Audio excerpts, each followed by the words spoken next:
हाँ जी दोस्तों, क्या हाल है आप सभी का। स्वागत है आज की वीडियो में आप सभी का। तो हम आपके लिए लेकर आए थे कॉन्सेप्ट सीरीज। तो ये कॉन्सेप्ट सीरीज का डे नंबर 9 होने वाला है। तो हमने रिवेन्यू खत्म कर लेता है आपका फॉर्म्स ऑफ मार्केट। तो हम इसका इंट्रो ले लेते हैं पहले, देन इस पूरे लेक्चर में हम मार्केट को खत्म कर देंगे। छोटा सा लेक्चर होने वाला है, एग्जाम के पॉइंट ऑफ व्यू से बहुत इंपॉर्टेंट है। यहाँ से एक क्वेश्चन आएगा, 6 मार्क का आएगा, डायरेक्ट आएगा, एक ही क्वेश्चन बनता है। तो मार्केट क्या होता है? मार्केट एक ऐसा प्लेस है जहाँ पे बहुत सारे बायर्स और बहुत सारे सेलर्स आते हैं for the purchase and sale of the product, और उसके बदले वो कंसिडरेशन देने को रेडी होते हैं। तो ये बोलता है market is a place where large number of the buyers and large number of the sellers comes together to sell and buy the goods and service for the consideration of the cash। अच्छा, जो market है, market के अंदर हम shopping complex को include नहीं करते हैं। एमसीक्यू पॉइंट के लिए याद रखिएगा, क्या नहीं आता है? शॉपिंग कॉम्प्लेक्स मार्केट की डेफिनेशन के अंदर नहीं आते हैं। अब मार्केट के बाद तुम्हें बोलता है कि इसके फीचर्स क्या होते हैं। ठीक है, अच्छा पहले फीचर से पहले कि टाइप्स ऑफ मार्केट होती है हमने पढ़ा था। परफेक्ट कंपटीशन मार्केट है, मोनोपोलिस्टिक मार्केट है, ओलिगोपोली मार्केट है। बट हमारे सिलेबस में एक ही मार्केट पढ़ा रहा है, परफेक्ट कंपटीशन मार्केट। तो परफेक्ट कंपटीशन मार्केट क्या होती है? परफेक्ट कंपटीशन मार्केट ऐसी मार्केट होती है जहां लार्ज नंबर ऑफ बायर और लार्ज नंबर ऑफ सेलर आते हैं और वो सेम प्रोडक्ट, होमोजेनियस प्रोडक्ट को क्या कर रहे होते हैं? सेल आउट कर रहे होते हैं। वो होमोजेनियस प्रोडक्ट से क्या समझते हो? होमोजेनियस प्रोडक्ट का मतलब होता है same quality, same brand, same price etcetera, जो भी चीज है। ठीक है, और वो एक individual buyer, individual seller market की प्राइस को अफेक्ट नहीं कर सकता। और जो प्राइस होता है परफेक्ट कंपटीशन के अंदर, वो मार्केट के फोर्सेस के हिसाब से क्या होता है? डिटरमाइन होता है। तो ये पढ़ा था हमने। तो it refers to a market where large number of the buyer and large number of the seller comes together। ठीक है, और कोई भी इंडिविजुअल बायर और सेलर कंट्रोल नहीं करता प्राइस के ऊपर, और प्रोडक्ट कैसा होता है आपका? होमोजेनियस होता है, and price determined by the market forces. ये वाली डेफिनेशन समझ में आ गई। अब इसके क्या है, कुछ फीचर्स हैं।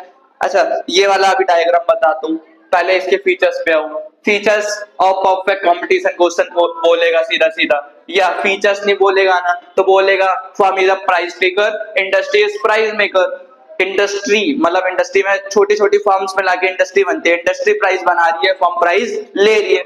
ये वाला क्वेश्चन आएगा तो आपको ये 6-7 पॉइंट सीधे सीधे लिखने और आपको 6 नंबर मिल रहे हैं। तो पहला बोलते हैं large number of the buyers. Market में जाओगे तो बहुत सारे क्या मिलेंगे आपको? बायर्स। तो लार्ज नंबर ऑफ बायर्स हो गए।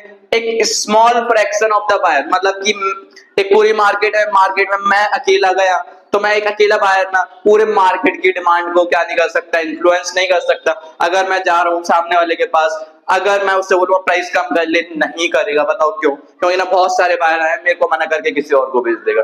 पहली डेफिनेशन यही बोली उसने, लार्ज नंबर है, अगर एक को मना करेंगे तो दूसरा रेडी हो जाएगा। तो सो दैट इंक्रीज और decrease in the demand of individual does not influence. Word याद रखना, एक इंडिविजुअल डिमांड इन्फ्लुएंस नहीं करती है मार्केट के डिमांड को। सेम इसका रिवर्स है, large number of the seller. मान के चलो कोई सेलर है, मार्केट में 10 रुपए के हिसाब से कोई प्रोडक्ट को बेचता है ना, तो बहुत सारे सेलर है, सेलर 1 2 3 4 ऐसे 100 शॉप है। तो क्या बोल रहा है? लार्ज नंबर ऑफ सेलर हो गए, बट एक क्या सोचता है कि ना मैं अगर ज्यादा प्रॉफिट कमाऊंगा तो प्राइस ज्यादा करके बेचूंगा। अगर वो ऐसा करेगा तो सामने वाला बायर है ना, वो पूरे अवेयर है मार्केट के बारे में। कैसे? अगर तुमने प्राइस सेलर ने प्राइस 10 से 12 कर दिया प्रॉफिट के चक्कर में, तो पता क्या होगा कि बायर मना कर दिया, क्योंकि ना उसे पता है आगे वाला बंदा 10 का ही बेच रहा है। तो ये बोल रहा है supplier is a small fraction. जैसे बायर भी स्मॉल फ्रैक्शन था पूरे डिमांड का, वैसे सप्लायर जो सप्लायर है वो स्मॉल फ्रैक्शन है पूरे मार्केट की सप्लाई का। सो दैट इंक्रीज और decrease in the supply of individual does not affect the market supply. I hope पहले 2 पॉइंट क्लियर होंगे। ठीक है, यहीं से तुम्हारा डिमांड और सप्लाई का कॉन्सेप्ट निकल के आता है। ये बायर लोग क्या कर रहे हैं? तुम्हारी डिमांड कर रहे हैं। सप्लायर लोग क्या कर रहे हैं? सप्लाई कर रहे हैं। अपन ने डिमांड और सप्लाई दोनों पढ़ लिया है। डिमांड का जो डायग्राम होता है डाउनवर्ड स्लोपिंग जाता है, सप्लाई का अपवर्ड स्लोपिंग जाता है। यहाँ पे हम क्वांटिटी दिखाते हैं, यहाँ पे प्राइस दिखाते हैं। जहां पे ये काटेगा एक दूसरे को, ये आपका प्राइस कहलाएगा।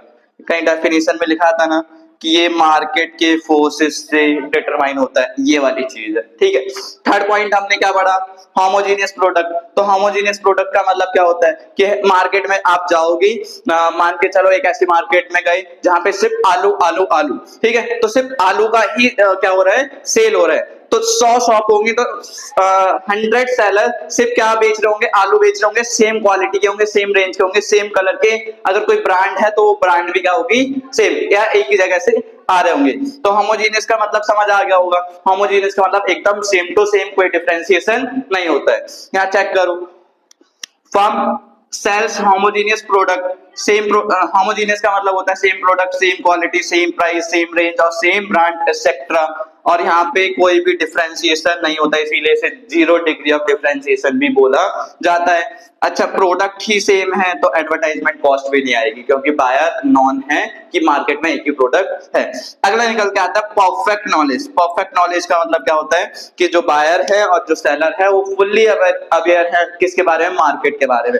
मार्केट में उन्हें पता है कि 100 सेलर है, 100 बायर है, तो 100 सेलर सेम प्रोडक्ट बेच रहे हैं। बायर है तो बायर को पता है यही प्रोडक्ट है, 100 सेलर इसी को बेच रहे हैं और सेम प्राइस पे बेच रहे हैं। तो सेलर और बायर कहीं ना कहीं बार्गेनिंग नहीं कर सकते। अगर वो करेंगे भी तो क्योंकि दोनों एक दूसरे को जानते हैं, तो कहीं भी प्राइस कम होने या ज्यादा होने के चांसेस नहीं होंगे।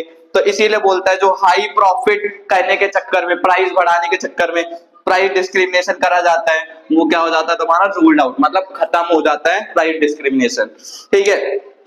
अगला निकल के आता है तुम्हारा freedom of entry and exit. Freedom of entry and exit का मतलब क्या हो गया कि जो भी लोग होंगे वो, मतलब जो भी बायर है, जो भी सेलर है, एक बड़ी मार्केट के अंदर गए हैं तो आराम से जा सकते हैं, आराम से आ सकते हैं, उस पर कोई रिस्ट्रिक्शन नहीं है। तो ये बोलता है firm is free to enter and free to exit from the market in the long run, not in the short run. Long run के अंदर जा सकते हैं, कोई दिक्कत नहीं है। अगला निकल के आता है ट्रांसपोर्टेशन कॉस्ट। मान के चलो आप उस सेलर से खरीद रहे हो, वो सेलर आपको डायरेक्टली दे देगा तो आप सीधा घर पे ले आओगे, है ना। बट आप किसी मिडल मैन से खरीद रहे हो, किसी कॉम्प्लेक्स से खरीद रहे हो, वहां से आपको क्या ऑटो रिक्शा वगैरह करना पड़ेगा, ट्रांसपोर्ट करना पड़ेगा, तो वहां पे कॉस्ट निकल के आएगी।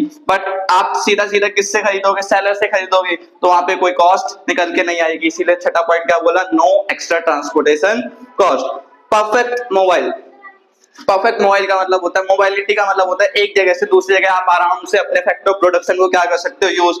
फैक्टर ऑफ प्रोडक्शन क्या होते हैं आपकी, land, labour, capital and entrepreneur, है ना। तो आप एक जगह से दूसरी जगह जा सकते हो ना। आपके रिसोर्सेज आप यूज करो, कैसे भी करो। आपको लगता है इस जगह नहीं दूसरी जगह प्रॉफिट होने वाला है, तो मैं यहाँ से अपनी दुकान हटाऊंगा, दूसरी जगह लगा लूंगा। ये factors of production of perfect mobile, मतलब एक जगह से उठा के आप दूसरी जगह आराम से ले जा सकते हो। They move to other place for the higher profit. ये वाली चीज समझ में आ गई। आई होप ये 6-7 पॉइंट समझ आए होंगे, एग्जाम के लिए इंपॉर्टेंट है। एक ही क्वेश्चन आता है, एक ही टॉपिक है, परफेक्ट कंपटीशन। पहले तो मोनोपोली होता था, मोनोपोलिस्टिक, ओलिगोपोली वगैरह होते थे, वो हटा दिए सिलेबस से तीनों।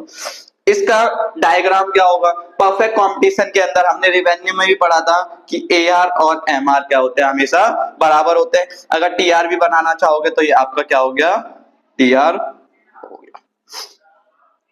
आई होप समझ आए हो। अगर आपको ये वीडियो पसंद आई हो तो अपने दोस्तों के साथ जरूर शेयर करें and don't forget to like, subscribe and share. Thank you for watching.